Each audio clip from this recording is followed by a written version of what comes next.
All right, glad to have you back again here on Gaining Momentum. Today I'm really excited. I just listened to this podcast episode, and this is a podcast that I've been subscribed to, but I think I've sometimes subscribed to so many podcasts that I don't always see everything. So unfortunately, I haven't listened to a ton of this podcast. The name of the podcast is called, it looks like, The Art of Manliness, okay? And I'll tell you, I was listening to the guy, and I immediately was like, man, this guy's good. And I realized exactly why. His name's Brett. Duh. Anyways, my goodness, of course it was great. Really though, fantastic podcast. We're going to talk a lot about Alexander Frankl.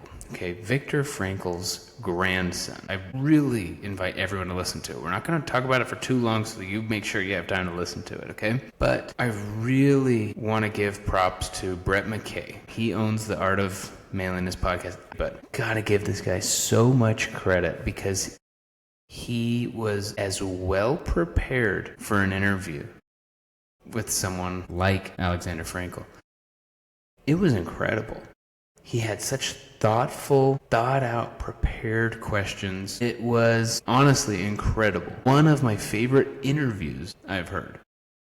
Just simply because Brett took the time and prepared so diligently. Brett, if you're hearing this, genuinely I am impressed and trying to follow your example.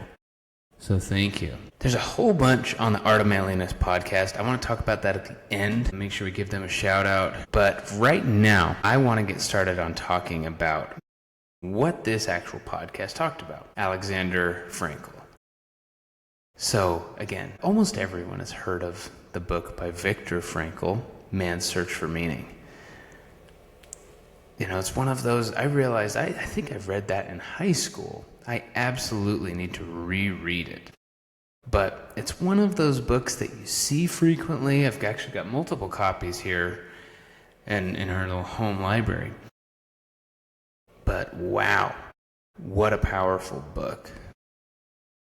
So, to start off, Victor Frankl was a neurologist, psychologist, and a philosopher. He had already came up with different hypotheses when he ended up being captured and put in Auschwitz. I mean, already, oh my goodness. But it was very interesting to see his perspective on such a polarizing and incredible figure as Victor Frankl. Again, when I think of Victor Frankl and, you know, some of the things at just Auschwitz and, you know, World War II and the concentration camps, I think my mind initially goes to like the Diary of Anne Frank, you know, and just thinking like, oh my gosh, so sad and some of these things. And I want to point out something that really stood out to me. And again, Brett had totally done his homework when he asked Alexander of what some of the things about his grandpa, Victor, that stood out to him. And almost immediately, Alexander mentioned that he had such a great sense of humor. That was kind of a curveball, to be totally honest. And for those of you that are very familiar with Man's Search for Meaning, I do understand that I need to go read that. And down the road, we'll have a whole episode just talking about that. But I think this is such an interesting character trait for someone that had gone through such turmoil. Just really stands out to me. I'm going to just include a link to this direct page because it gives a great summary. There's a whole bunch of stuff. Very cool. Brett McKay has done an awesome job with this. He's been doing it since 2008, it looks like, so that is super cool. Good work. I'm going to read this directly from his site, his website, and we can be able to talk about it a little bit more. So it says, today on the show I talked to Alexander, who is a documentarian and, like his father, a psychotherapist, about Frankl's life, his development of logotherapy. Can you remember pathos, ethos, logos? It's that kind of logotherapy, okay? Anyways, then he talks about it. A type of meaning-centered therapy. Okay, so very interesting. Like having like a purpose-centered therapy. And how that approach to the psyche was tested during Frankl's time in concentration camps.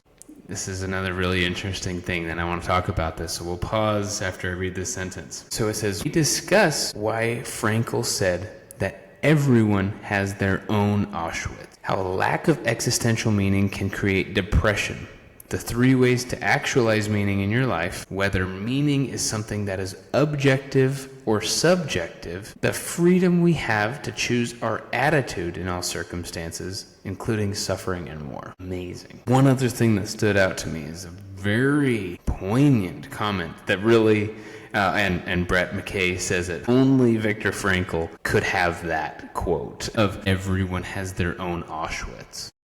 My gosh, like, my trials are nothing compared to that. So wild comment. However, I think, and I'm not going to compare anything to Auschwitz, because in my mind, I can't even get close to relating to that. There have been times in my life where, man, it feels like, oh my gosh, I'm stuck.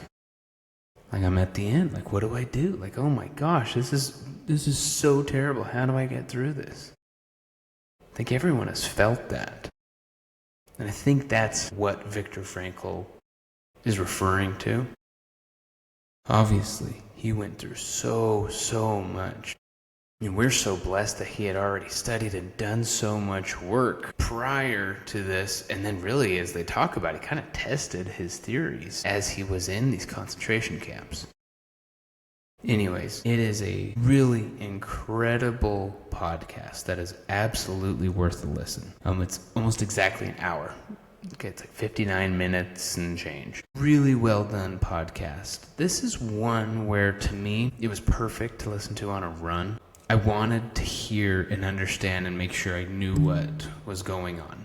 So it's one where you're going to want to be attentive while you're listening to it. There was a couple times where I noticed that I was backing it up to make sure I understood what everyone was talking about. Again, really excellent podcast. From what I can see too, we'll leave it at that. I don't want to give everything away. I want you to be able to listen to that podcast because you're going to enjoy it. My gosh, it's a great episode. Now I want to highlight the Art of Manliness Podcast. He's had a lot of stuff. My goodness, he has just done so many different episodes since he started this in 2008. There's not many podcasts that have that long of a history, so it's really unique. He has an excellent website. He's got, different topics of get style, get strong, get social, get skilled, podcasts, books, random. Anyways, really fun. Really interesting podcast. Props to Brett McKay.